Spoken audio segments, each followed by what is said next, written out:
Hello and welcome to another episode of A Lost Cause. I'm Shawna. I'm Annie.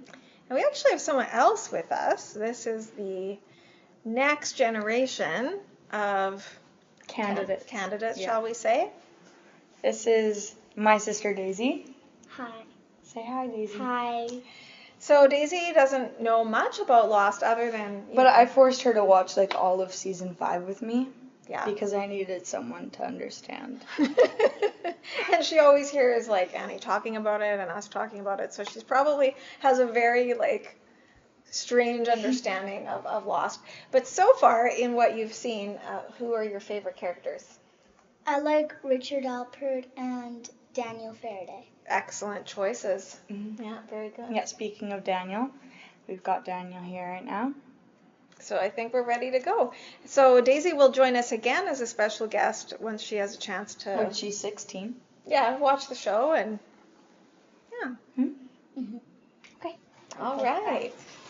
So today's episode, this is the first time we're doing a combined episode. Mm-hmm. So far we've just focused on one character per episode, but today we are doing Jin and Sun, partly because they are one of the few married couples on the show, but also because they are represented by one of the numbers, and the name Kwan appears, and we actually don't know, and it's sort of like... More on that later. Yeah, more on that later, but an interesting debate as to who is it, Mm-hmm.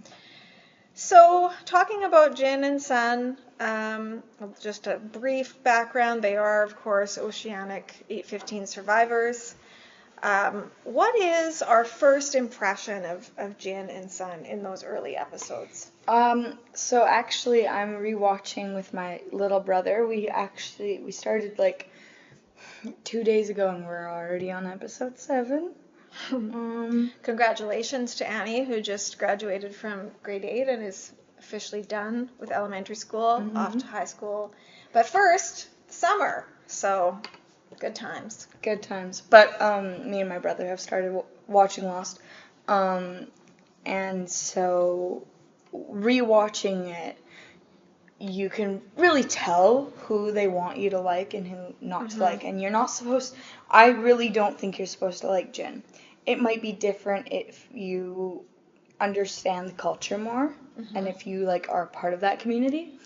But I think their intentions were to make us not like him. Yeah. For him to be a little abusive. I think we're actually supposed to think or suspect that Sun might be in an abusive marriage. Right. In the first few episodes, he's always telling her to button up her shirt, don't wear anything indecent. Yeah. Getting mad at her a lot. And I really don't think we're supposed to like Jin in the first few episodes because he tries to kill Michael right in front of Walt. Yeah, there's this weird tension between him and Michael in the early Because episodes. Michael took his father's $1,000 watch or something. Well, yeah, so then we come to understand why this watch is so important, but and then Sun is supposed to be oh, we love Sun, she grew a garden, she's helping people out, we're concerned for her. And then I feel it kind of turns. It does towards the end of the show. Well, and even... But maybe that's just me. Maybe there's some people who adore Sun. I like her. I don't hate her or anything. It's just she's not one of my favorite characters. Yeah. But the arc of Jin is very interesting, and I would say even as early as the end of season 1, we start to think a bit differently about Jin. So why is Jin the way that he is? In those early episodes, he's afraid, he's angry, he's jealous, he's possessive, controlling. So what's kind of Jin's backstory? And how does that maybe explain some of his behavior in those early episodes? Okay, so I don't think we find out how they found in love. If they ended up in love, did we? Yeah, we do. Yeah? Remember, he's I think the doorman? Oh, right. I think that's right. Sun's father is a very powerful man, not a good powerful man. He's bad. He's bad. He's kind of like the Korean mafia, sort of, if there is. I think so. Yeah. I think that's what their intentions were. So Sun isn't really, I mean, she's the only child, so there's going to be a lot of like overprotectiveness from the father in that case, and we were talking about earlier, like there's a real class kind of system in Korea. And it's revealed in a later episode, not in season 1, that Jin's father is a fisherman, which the show makes it seem to be a big deal. Like it's very So he would have been like really low class, we're to understand. And Sun is a very high class because her father's this like important man. Yeah. An amazingly wealthy man. So then why did her dad let her marry Jin, and what's sort of the cost of marrying Jin or marrying Sun? Well, Jin had to start working for her father. And what does he have to do? Well, pretty much. I mean, they are the mafia. I don't know, like, what... I feel like they're a business disguised as something. Is that right? Or, like... Well, I think that it's sort of like the mafia in a way that it seems like a lot of people owe her dad money and are like working under him, and so Jin has to go, and he's kind of like a thug, right? Like he has to beat people up. He doesn't like it. Well, and we come to learn, like, so in the first few episodes we think, oh, maybe he has this violent temper and he's just kind of this violent man. And then in that episode we see him like come home with the blood all over him, and we're like, whoa, what's going on? Like, what did he do? Yeah. And then like it's not really his fault. He is doing it because he loves her. Yeah, he's doing it out of love. It's the only way he can be with her. And actually, it's the worst possible job for Jin, because Jin naturally is a very gentle man and, like, kind. And, so... Well, in the end, yeah. Yes. Definitely not in the first. But I think that's sort of the impact the job has on him, that he just becomes... And it's really too bad because he's doing it in order to be with Sun, but it sort of ruins their relationship because he's resentful and angry and, jealous. And so that is kind of why he is the way that he is.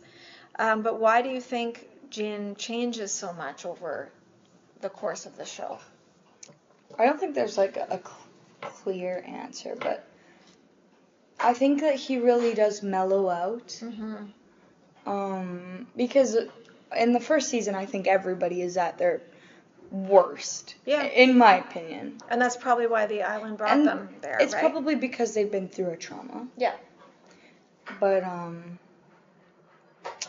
I don't know. It seems weird to me that, like, it's just revealed, oh, Sun can speak English. Like, what's this all about? And Jin almost doesn't care. Like, he forgives her pretty easy. Yeah, it does seem a little bit strange that, like, the first few episodes, Jin just gets overly mad at everything Sun does. And then as the show goes on, she actually does some pretty, really deceitful things, and he just kind of forgives her.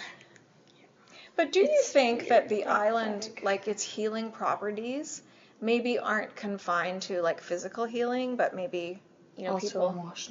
Emotional or even, like, relational? Because...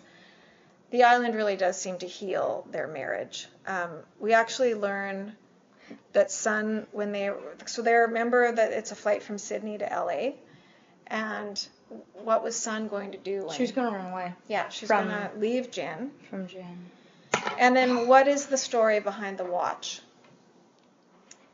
I actually don't remember. What is it? I think that Jin was supposed to deliver it to somebody in LA. Right. And that's why he's, like, so worried about Michael takes it. But getting back to this question of, like, why Jin changes, I think part of it too is that he's away from Sun's dad, so he just can sort of, his real self can kind of come back.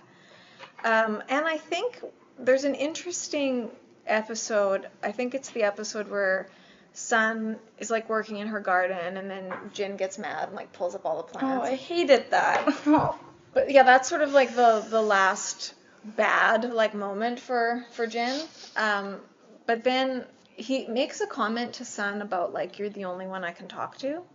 Because remember, he can't speak English, and so And I think that's the episode where we sort of get it from his perspective, where like Sawyer and Bernard are talking to each other, and we hear it from his point of view, and it just sounds like garbled. Totally, garbled and like Okay, I said it wrong.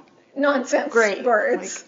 That's of course the great moment when like Sawyer calls him Daddy-O. And then he's like, what? And then he figures it out because Sun tells him. But I thought that was an interesting point that like, yeah, he probably does really realize how much he needs Sun and how dependent he is on her. Yeah, because she's the only one he can talk to.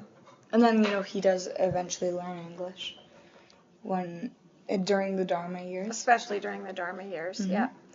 And I think, too, you sort of mentioned, like, the cultural differences, that part of it was just, I think, like, in their culture, the man is kind of has, like, the power balance, and so... Another thing to talk about is the pregnancy thing.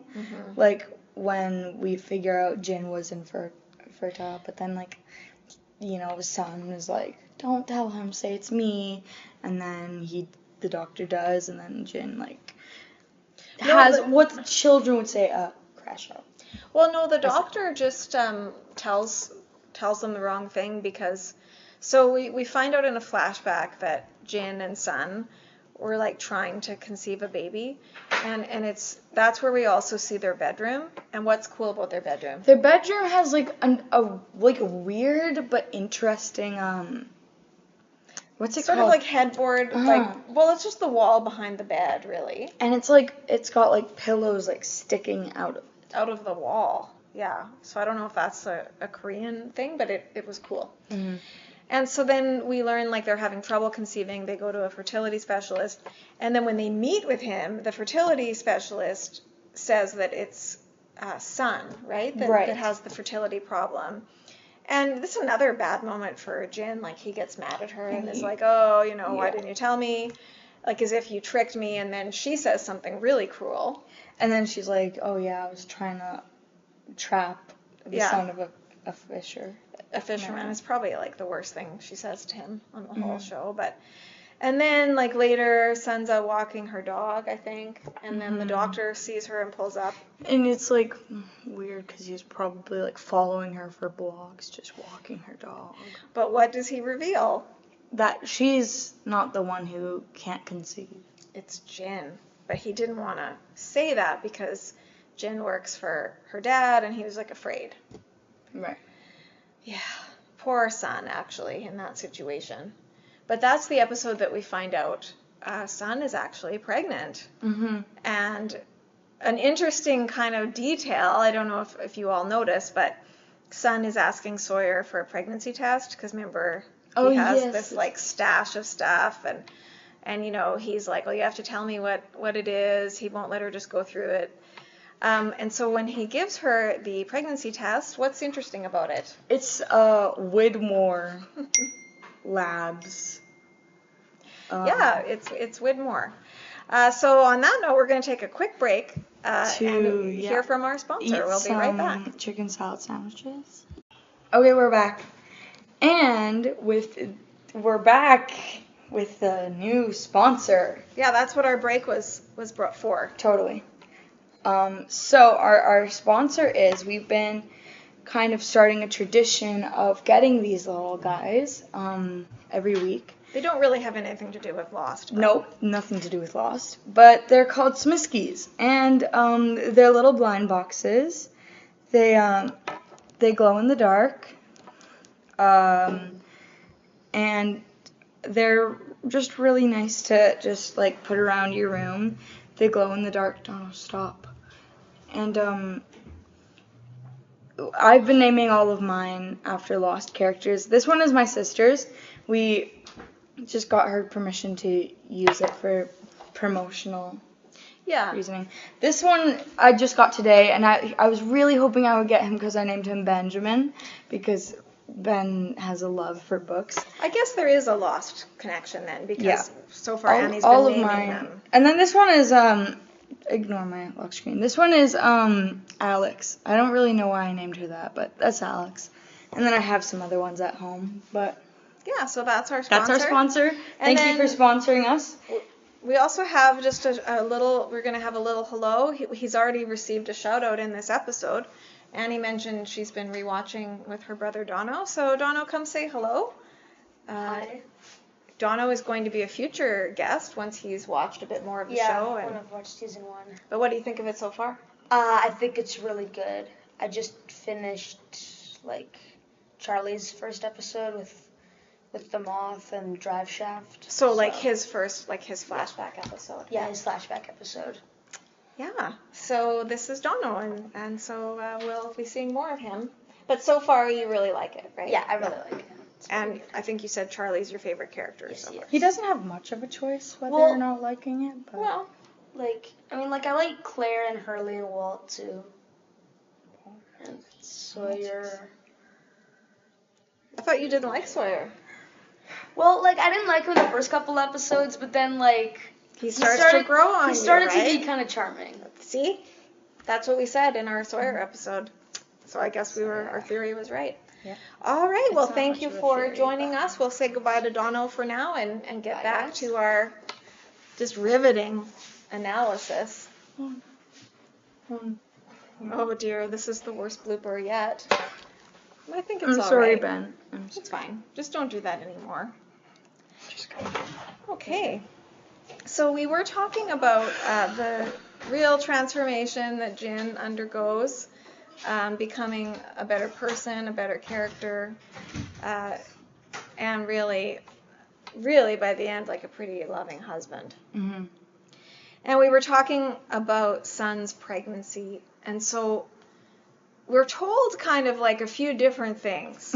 So Yep. the episode we're just talking about, we find out there's a fertility problem, and yet Sun takes this Widmore pregnancy test and is pregnant. So it's kind of like, well, how did that happen? Mm-hmm. And of course, like the explanation we think is, the island, right? That the island has healing properties. And actually, in a much later episode, we find out that the island like dramatically increases like the male sperm count by just a crazy number. So that would actually explain Which why. is like so weird, but Why Sun. it's the does get island. pregnant. I mean, So at that point, we think, okay, that's what happened, right? But then, much later, we learn something else. Because, like, Jin knows that he supposedly has this low sperm count, and then finds out that Sun is pregnant. So it's kind of this, like, question mark. And what does Sun tell him then? doesn't she say like I've never been with another man but you? I think she even says, I swear to you, I've never been with another man. I've never been with anyone Was else. that true, Shawna? Tell us. And then Jin's reaction is, then it's a miracle. That's what he says. But what's the truth, the whole truth? The island fixed him, Yes, but but she was having an affair. yeah. So Sun actually isn't even sure, like when she No. first finds out she's pregnant. No, but who makes her sure that it is Jin's? The one, the only Juliet. And she's just amazing. She's just like the best person in the world. So I'm going to let Annie, talk a little bit about Juliet while I go close the balcony door, because it's definitely open. This is a nightmare. So Juliet, it feels so weird not having you here, Shawna. Juliet was brought to the island, was recruited because she made her, sick sister pregnant Yeah. when it was, impossible. She was brought to the island because there was a fertility problem. And then, she finds out Sun's pregnant, takes her ultrasound, and then Sun reveals to Juliet that she's pregnant. And why is it important where Sun got pregnant, whether she got pregnant If before the crash or after, or on the island? So Claire is the perfect example for this because Claire conceived off island. Yeah, and was pregnant when she got there. Yes, and then gave birth on island and nothing bad happened. But every woman who conceives on the island dies on island. Yes, and that's what Juliet discovers when she comes to try to fix the problem. Right. So that's why it's really important, and that is actually the only reason Sun confides in Juliet, because if she conceived off the island, then she should be okay. But if she conceived on the island, meaning the good part of that, meaning that it is Jin's baby, the bad part of that being She would die. she would die, like eventually. Every woman, we think after the incident, every woman who conceives on the island dies before the baby's born. And then Sawyer gets the tape, which has Ben's instructions for Juliet, and Juliet's like talking about, oh, I took Quan to the medical station. So then everybody's mad at Sun, right? Well, and Juliet, because she was making like, she'd been left behind by the others. She's not really one of them, when really she was actually kind of working undercover. But she's a double agent, actually, because... I don't understand why she would want to be, but... Yeah, so it's sort of this interesting catch-22, because Sun is really happy that it's Jin's baby, but then we have this terrible problem that it's like she needs to get off the island. But it is resolved by when they kind of get rescued, so to speak. And so... But there's a whole other thing about that. Because Jin ends up on the freighter in season 4. I don't remember how he ends up there. How does he end up there? He's with Desmond and Saeed. Did he go with them, or was it just... he was with them. Oh, he was with them. It was the 3 of them? Okay. Yeah. And then,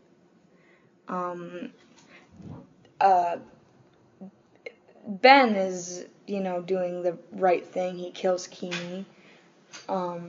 And then Kimi's like, well, good job, buddy, but now everyone on that freighter's gonna die. And I didn't really care. But then the problem was... but why, though? Because there was a thing connected to Kimi's arm, and if his heart stopped beating, then it would trigger some, like, explosives on the freighter. So there's a bunch of C4 on the freighter, and it's kind of, the trigger for it is basically Kimi's heartbeat. Right. So they try to sort of delay it. Yeah, they use some hydrogen Is that right? No, it's not. What is right. it called? It's the stuff. Liquid nitrogen.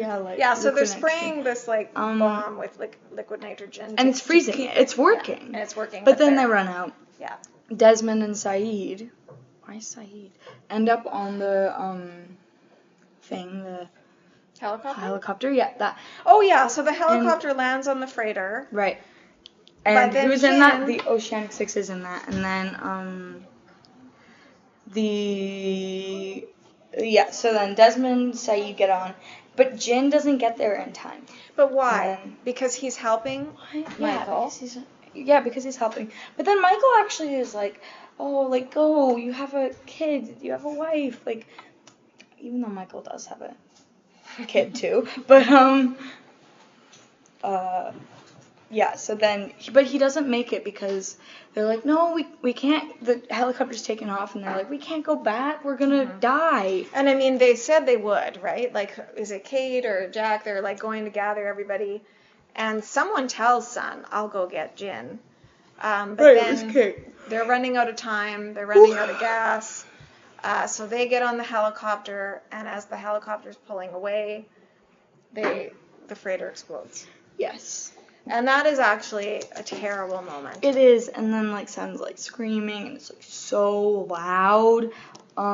It's good acting actually in that scene. Like she's very, very distressed and just like horrified. But then it's all okay because Jin somehow survives. Swims out, finds like a inflatable thing. I think it's no. It's just like I think it's wreckage from the. And then I really, really liked that episode. I had a lot of fun watching it because I love her character. He finds a 20-year-old Danielle Rousseau getting shipwrecked on the island. We should mention that so the freighter explodes, the helicopter's running out of gas, they're trying to get back to the island to land, And then there's that flash, and this is when the time travel happens, right? Right, because that same day, Ben moved to the island. Yeah. Yes. And so then Jin ends up at the time frame where Rousseau arrives on the island, which is like really kind of smart that they actually tie those together. I loved that. Yeah. And then I think he helps them out. He's like gonna show them where the temple is. Tower. Oh, okay. Is. Yeah. Which is ironic because she showed them where it is. Right. It's like full circle. Full circle. So and then there's another time thing, and he finds Sawyer, Juliet, Daniel. But from the viewer's perspective, it's actually a very long time until we find this out about Jin. Like, so as a viewer, we do think that he died in that explosion. And the show does this really tricksy thing where we see Sun back, like, off the island. She's about to give birth. And then the sort of like B story there is we see Jin frantically trying to buy this giant stuffed panda and make it to the hospital. So, you know, we're thinking, oh, Jin must have made it off the island and he's rushing to the hospital because Sun's about to give birth. Because it's these flash forwards, right? So we still don't really know all the missing pieces. But then what do we find out? Like, who is Jin getting that panda for? Who was it again? It's just he was ordered to do it. This is actually before they come to the island. It's a flashback, not a flash forward. Sun, and then in the episode, Sun like goes to visit his grave. Yeah, so that's actually how we find out that Jin is dead, except he isn't. So that episode, like, we think that we're seeing one flash forward when really it's a flash forward and a flashback. Oh, another thing to mention is that John Locke is with Juliet and Sawyer, so he knows that Jin is alive when he finds them. Yes. So then, you know, the whole thing about... Well, and Jin gives him his wedding ring. Right. And then... But what are his instructions? I don't remember. When you find Sun, tell her that I'm dead. Oh, right. I don't want her to come back here because Charlotte is all like, this place is death, right? So. Oh, yes, that's right. That's right. Anyways, as I was trying to get to, John Locke goes to the mainland, tries to kill himself, and then Ben is like, hey, don't do that, I need information. Gets the information. Hey, whoa! Do you want it to end up like last podcast? I'm allowed to shake my head in dismay at what you are saying. Can I continue? Yes, please. Okay. I don't think I interrupted you in any way, but please continue. And then Sun, he like gathers all the people, and then Sun's like, you killed my husband or something. Blames Ben. And then which, justice for Ben.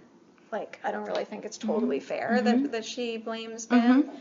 I think she also sort of blames Kate and Jack, too. Like, we see a little bit of that coming out. But she's so mad at Ben. What is she going to do? She's going to kill him. With her daughter in the car. No, not her daughter. Erin. Oh, yeah, it's Erin. Sorry. She's watching Erin. It's like a average American school. Sorry, I should not have said that. That was an intrusive thought.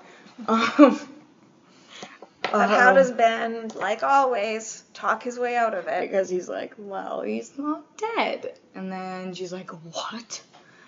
And it's true. He's not dead. It's true. This whole time, 3 years, she thinks that he's dead. It would be pretty tough to be Sun. I mean, like, she's had to somewhat raise her baby alone. Not and really, like though. Sun off the island, you know, we've talked about how some of the Oceanic Six are doing really great, doing really well at the beginning. Sun becomes very bitter over Jin's death. And she like buys her father's company, and she's like, there are two people responsible for my husband's death. Mr. Pike, who's her dad, because he originally sent Jin to the on the plane, which isn't fair because Yeah. it's like, But I he had mean, nothing to do with she getting has him. good reason Right. to hate him. though, And then Ben, which is what? like okay, I guess.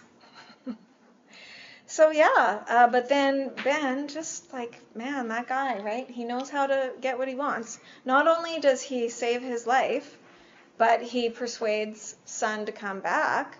And like the whole point of the So wedding great. ring, like the whole reason that Jin gave it to Locke was to convince Sun that he's dead and she shouldn't come back. But Ben, of course, first like just one lie after another, says that John gave it to him like before he died, which is not really right, because of course like Ben killed Locke and then took the ring. The ring. Yeah, the ring. And then he uses the ring to convince Sun to come back. And it's just this like prolonged, we just want them to be reunited. But then what happens? They get to the island and they're like, oh, we're finally gonna like, yeah, finally. meet each other. Nope, because Jin is in the 70s and Sun is in 2000. For some reason, when there's that flash on the Ajira flight, Jack, Kate, Hurley, and Saeed kind of get caught in this time loop, and they go back to the 70s in Dharmaville. But for some reason, the rest of the plane doesn't. And I think that's. Well, and it's interesting. I think they did that because there had to be some suspense, and just some characters wouldn't be able to go into the 70s, like Ben. But it is obviously. interesting, though, what it means. Like, because, we talk about the intention of the island and, like, what does the island want. Yeah. And it's interesting that, like, Sun, who is, we find out later, like a candidate, potentially, doesn't come along. Because I think at one point Daniel Faraday explains, like, it's not so much that the island is moving through time, it's that your people are moving through time. So it's sort of like, okay, this group of people that are all connected to each other are moving through time together. But Sun is left out, which is curious. I feel like it might be like a punishment. It might be. For leaving her daughter behind. She just left her daughter, like. Well, and, like, we find out that Sun isn't everything she seems to be. Like, she definitely will lie for her own self-interest. And there's an episode, I think it's called The Glass Ballerina or something, where we see Sun breaks this glass ballerina. As a little girl. And then she blames it on the maid. And the maid. And it's fired. like, her dad knows that she broke it. And, like, her dad can tell that she's lying and is blaming the maid. And he still fires the maid because he's, like, waiting for her to own up to it, and she doesn't. And same as, lying to Jin when she says, I've never been with anyone else. So...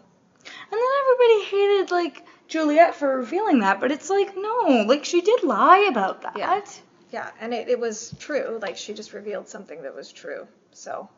The double standards are crazy in this show. And so while Sun is kind of raising their child back in Korea, meanwhile, Jin is in Dharmaville and learning English. And kind of that was so sweet. He's so nice in the Dharmaville episodes. He's got good hair too. And seemed to good, be like 70s I mean, hair. He's out every day looking for Sun, hoping that they're going to come back. But even though he didn't want her to, right? But, right. But he misses her terribly and doesn't actually. But like Jin's so great because he could have had another girlfriend. There's lots of pretty could've... Dharma babes. Like, remember that girl with the brownies and like they're having that little party? What? Remember in the control room? They're like, oh yeah. This is like I think the very beginning of the LaFleur episode. And right. So I mean, yeah. I was so lost there. But yeah, lots of Dharma babes, and he's he still loves. I mean, his and wife, we know that the Dharma men look very interesting.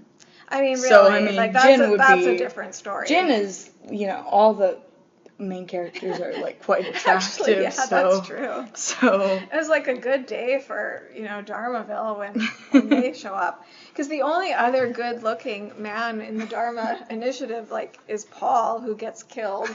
So. Yeah. Paul?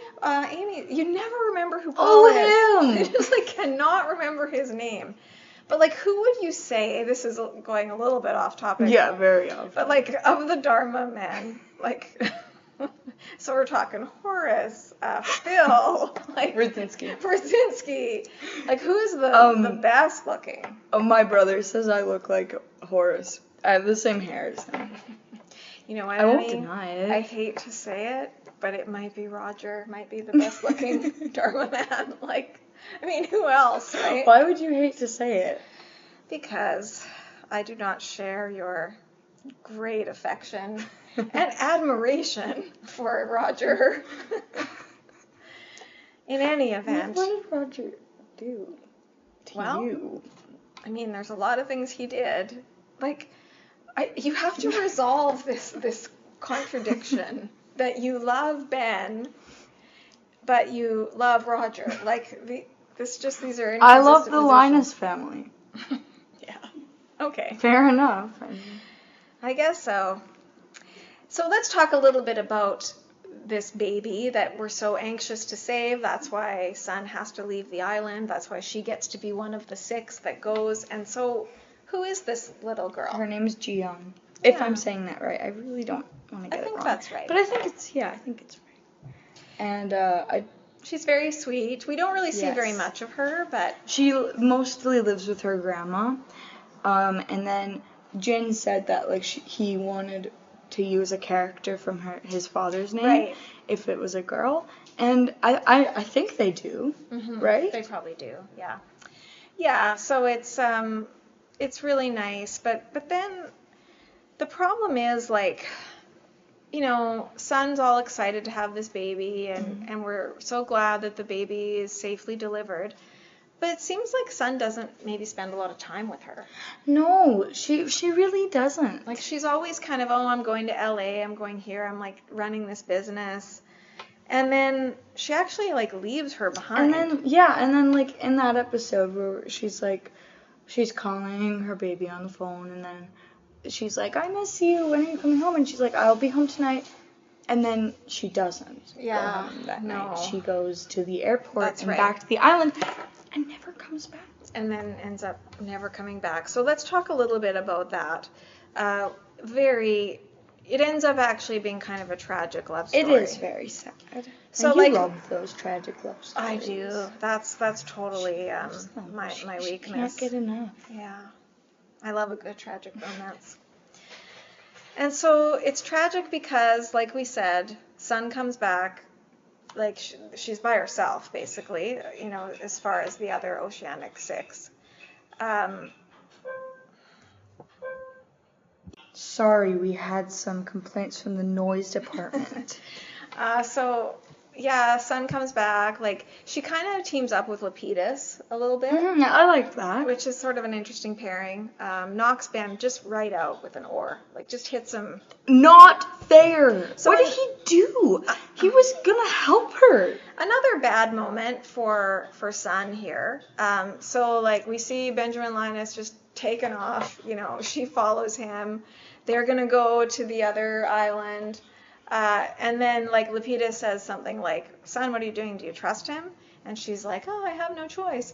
And then as Ben is getting the boat ready, she just whacks him with the oar and knocks him right out.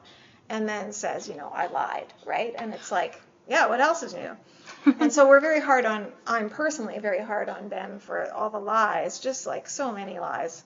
But Sun lies a lot too. Oh, come on. It'd be easier to name 2 truths, 2 true statements. Right? No. He says that he was born on the island. Wrong. He says his mother taught him to read. Wrong. Wow. He says that, he didn't kill Locke. Yeah. Okay. In any event, but are they reunited?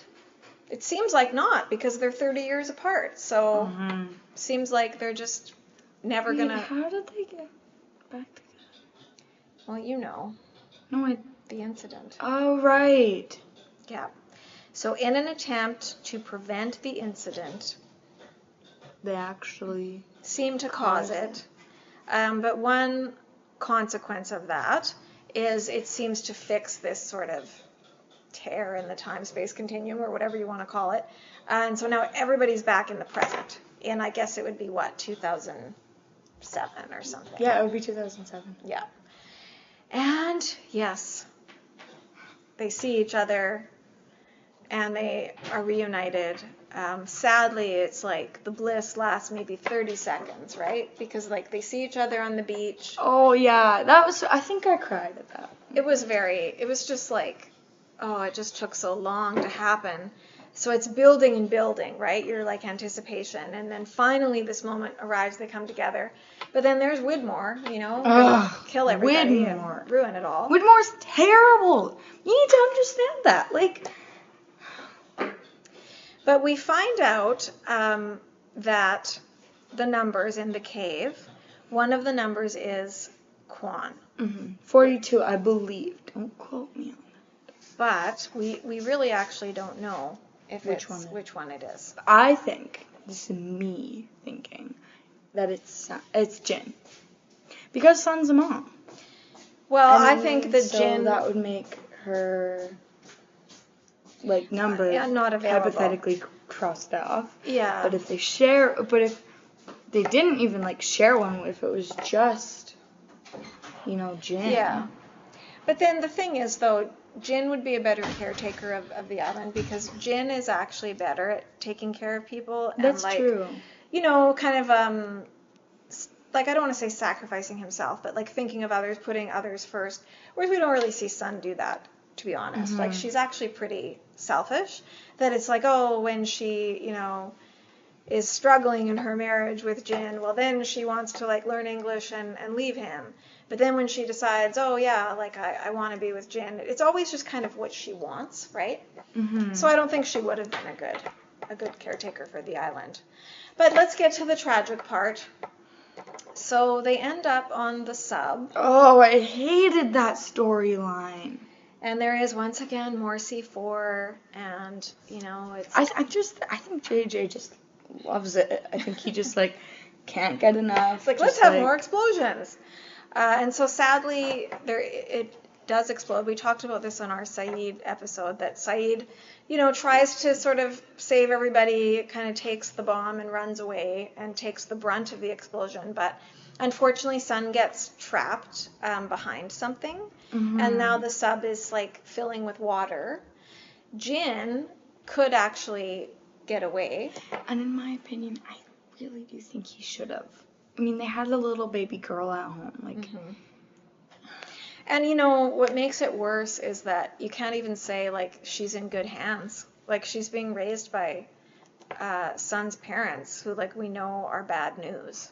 Yeah. I mean, even the mother, like, okay, maybe the mother's not so bad, but, I mean, I'm sure she's aware of what her husband's doing. Like, so you do have a lot of concern for the little girl. Like, what's going to happen to her, and, how is she going to grow up?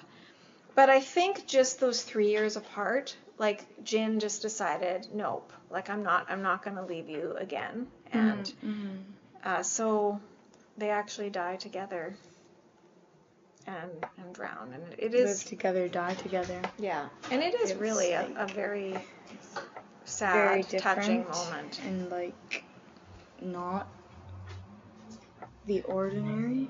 Yeah. Yeah. And I think part of why that happens is because then the next episode is called What They Died For. And, like, Kate takes it really hard. And she's kind of, saying to Jacob, like, why did they have to die? And, like, what is it all for, right?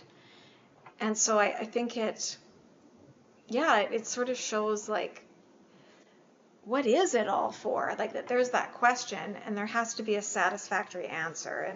And I guess we learn that the island is very important to the well-being of the world. And that's why it's so important to have a new candidate. But here's a question. Is Sun good? Like, we think of her as a good person, but what do you think? Overall, when you kind of think about her good qualities, her bad qualities, like, is she good?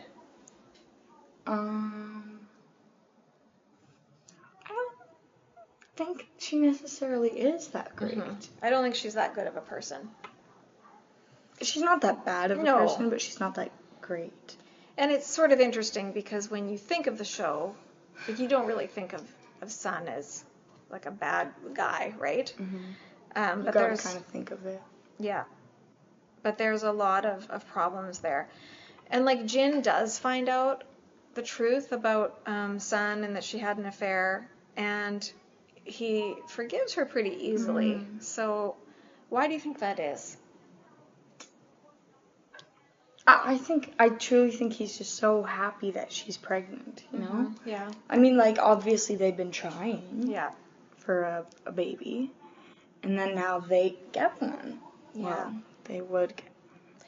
I think, too, that Jin has a sort of a different perspective, and he realizes, like, he was a different person at that time, and he kind of understands, like, why Sun did what she did, and that he was very difficult to live with. So we talk about, you know, people accepting responsibility and being able to admit they're wrong, and like some characters are better than others at that, but like Jin is somebody who can really admit that he was wrong.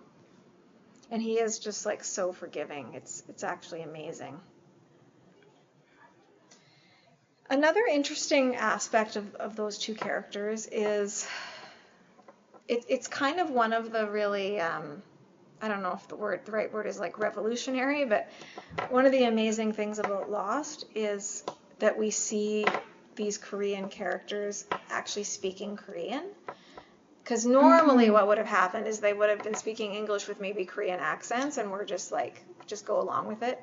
But there's so much Korean on that show, and like after a while I actually felt like I was starting to learn a little bit of it because they speak it so much. So that was great. And like in the Lost documentary, the actor who plays Jin was talking about how like at the time there was just no romantic leads like that were Asian men, like that was just something that didn't happen. And so to see this romance between these two Korean actors, so Daniel Dae Kim is the actor who plays Jin, and I had seen him in things before, and he actually like has he had to relearn Korean for the show, and when you see him on other things, like he was a doctor on Beverly Hills 90210. He was on 24.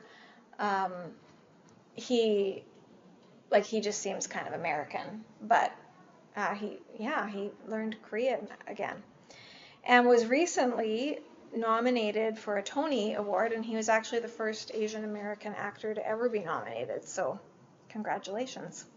Yeah, shout out to you, my man. And we really like everybody that appeared on the documentary. Like, we kind of want to give a little bit of cred, because why not? Like, it just makes it so much better. The more cast members you have participating, more cast members, less podcasters, right? Like, yes, let's not make any enemies here. No, I don't want to make any enemies, because now we're lost podcasters ourselves. So, you know, very professional ones too. Yeah.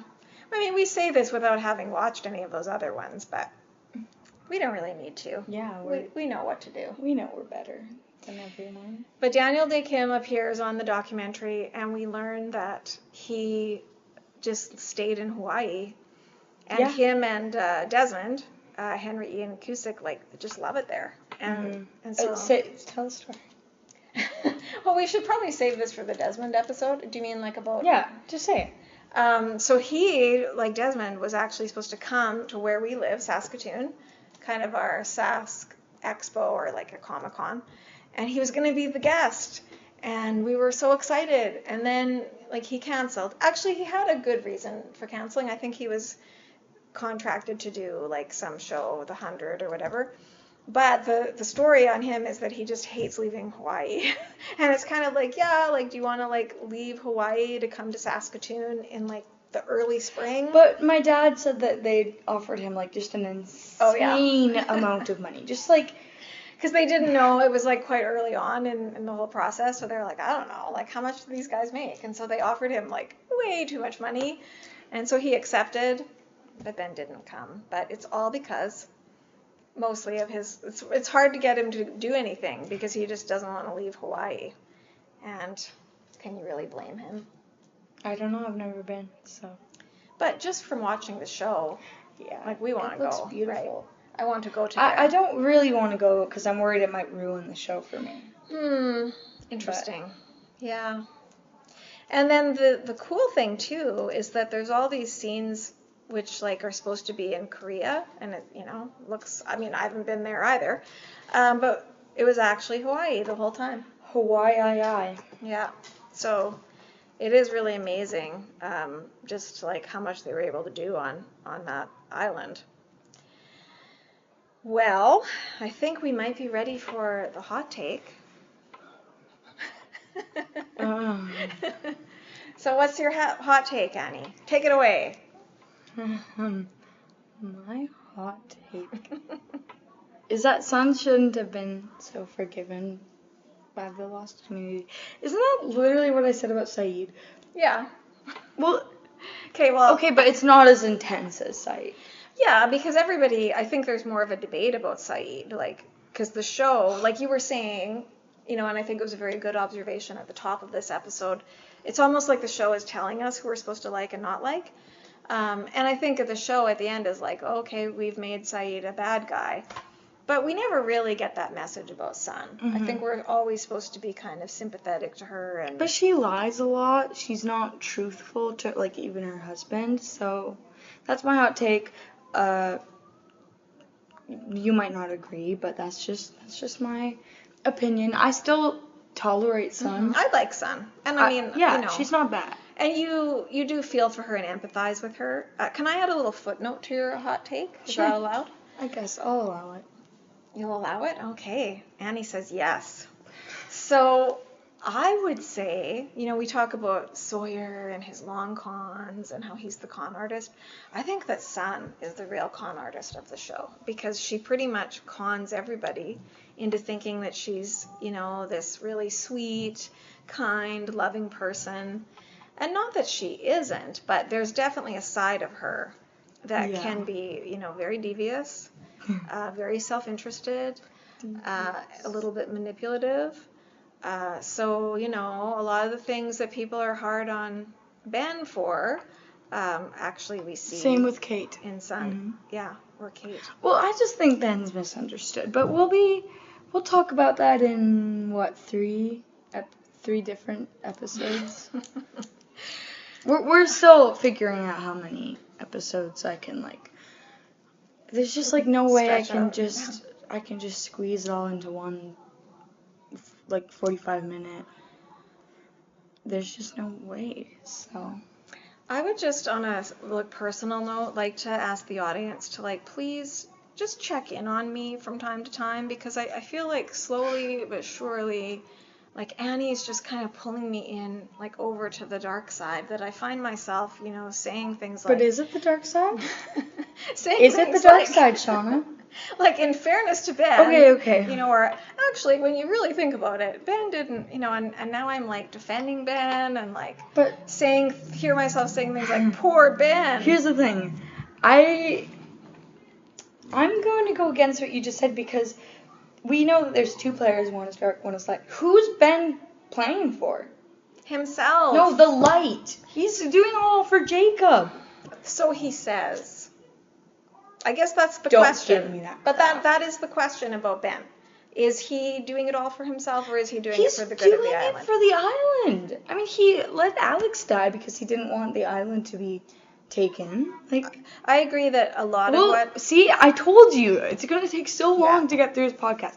I agree that a lot of what Ben does is for the good of the island. But I think that he also wants power for himself. But anyways, we can save that for another day. Thank you very much for joining us. We're excited to move on to our future episodes. So coming up, we're going to have Charlie, we're going to have Claire. It's going to be great. And then it's Michael. And then it's Danielle Rousseau, who I love. Yeah, so lots to look forward to. But thanks for joining us. Namaste. See you in another life, and good luck. Thank you. Goodbye. Bye-bye.